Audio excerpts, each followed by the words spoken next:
Digas um Conto apresenta A Carteira, de Machado de Assis, publicado em 1884.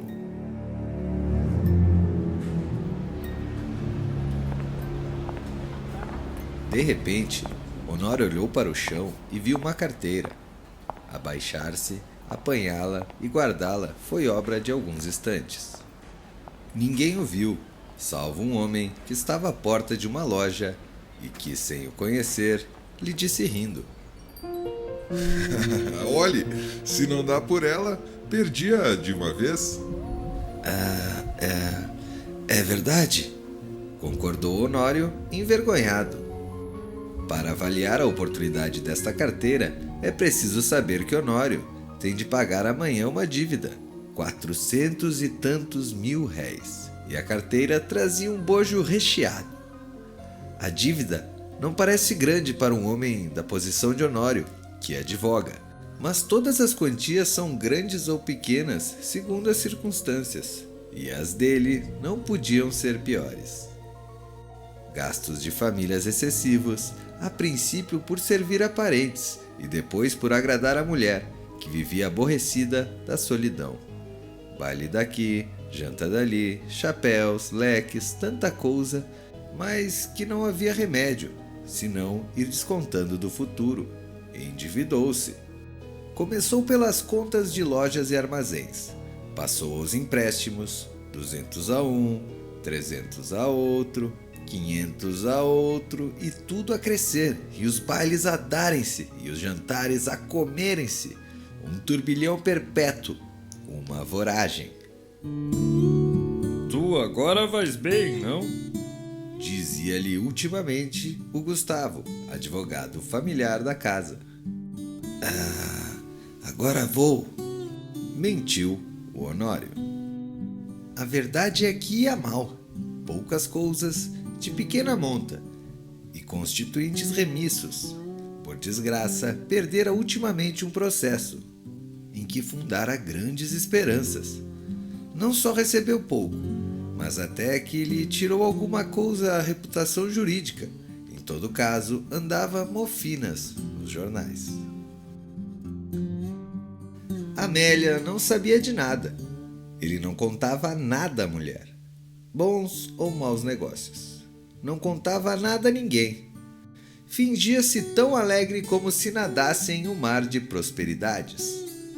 Quando Gustavo, que ia todas as noites à casa dele, dizia uma ou duas pilhérias, ele respondia com 3 ou 4, e depois de ouvir os trechos de música alemã, que Amélia tocava muito bem ao piano, e que Gustavo escutava com indizível prazer. Ou jogavam cartas, ou simplesmente falavam de política.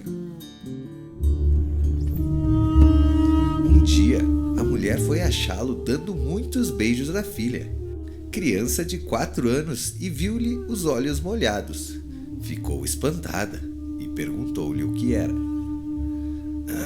Nada. Compreende-se que era o medo do futuro e o horror da miséria, mas as esperanças voltavam com facilidade. A ideia de que os dias melhores tinham de vir dava-lhe o conforto para a luta. Estava com 34 anos, era o princípio da carreira. Todos os princípios são difíceis, e toca a trabalhar, a esperar, a gastar, pedir fiado ou emprestado para pagar mal e a más horas.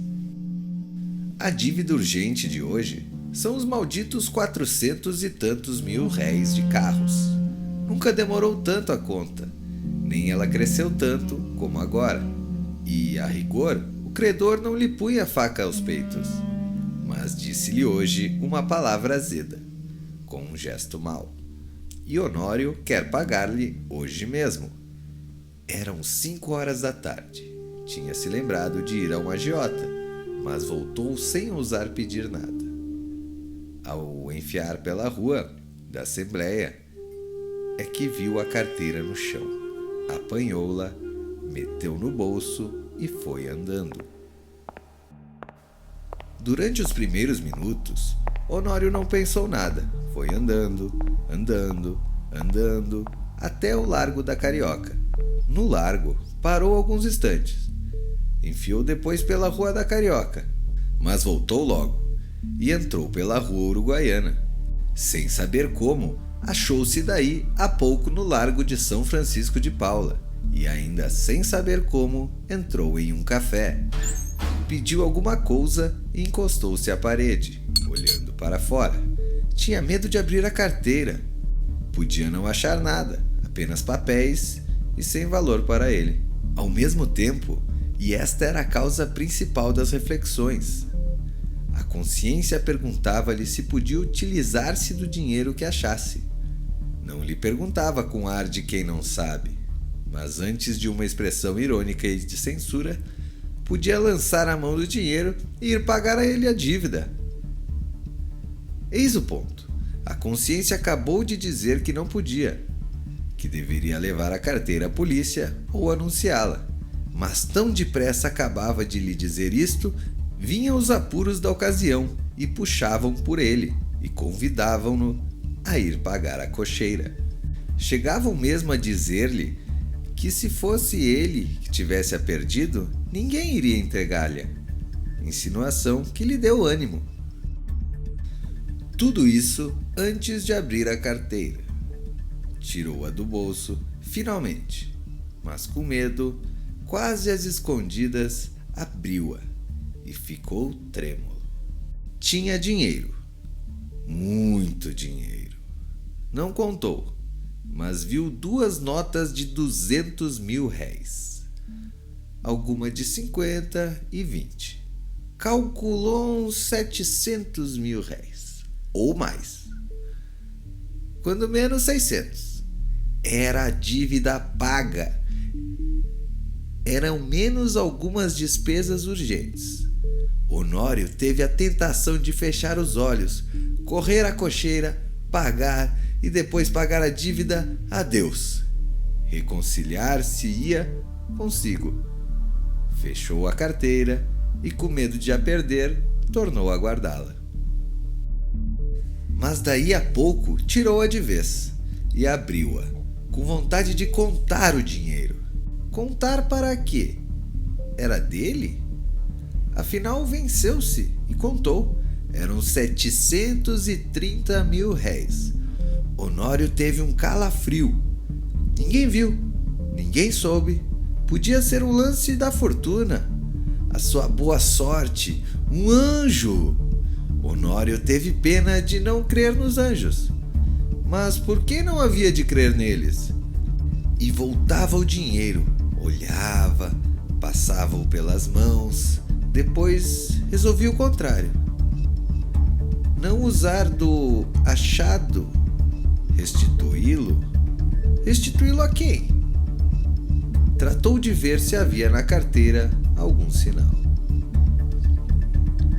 Se houver um nome, uma indicação qualquer, não posso utilizar-me do dinheiro, pensou ele. Esquadrinhou os bolsos da carteira, achou cartas, que não abriu, bilhetinhos dobrados, que não leu, e por fim um cartão de visita. Leu o nome, era do Gustavo. Mas então, a carteira... Examinou por fora e pareceu-lhe efetivamente do amigo. Voltou ao interior, achou mais 2 cartões, mais 3, mais 5. Não havia de duvidar, era dele. A descoberta entristeceu-o. Não podia ficar com o dinheiro sem praticar um ato ilícito, e naquele caso doloroso ao seu coração, porque era um dano a um amigo. Todo o castelo levantado esborou-se como se fosse de cartas. Bebeu a última gota de café sem reparar que estava frio. Saiu e só então reparou que era quase noite. Caminhou para casa. Parece que a necessidade ainda lhe deu 1, 2 empurrões, mas ele resistiu. Paciência, disse ele consigo. Verei amanhã o que posso fazer. Chegou em casa. Já ali achou Gustavo. um pouco preocupado, e a própria Amélia o parecia também.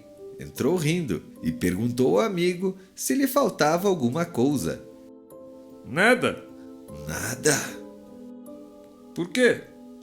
Mete a mão no bolso, não lhe falta nada, Falta minha carteira. disse Gustavo sem meter a mão no bolso. Sabe se alguém achou? Achei-a eu, disse Honório, entregando-lhe. Gustavo pegou dela precipitadamente e olhou desconfiado para o amigo. Esse olhar foi para Honório como um golpe de estilete. Depois de tanta luta com a necessidade, era um triste prêmio. Sorriu amargamente. E como o outro lhe perguntasse onde a achara, deu-lhe as explicações precisas. Mas conheceste-a? Não, achei os teus bilhetes de visita.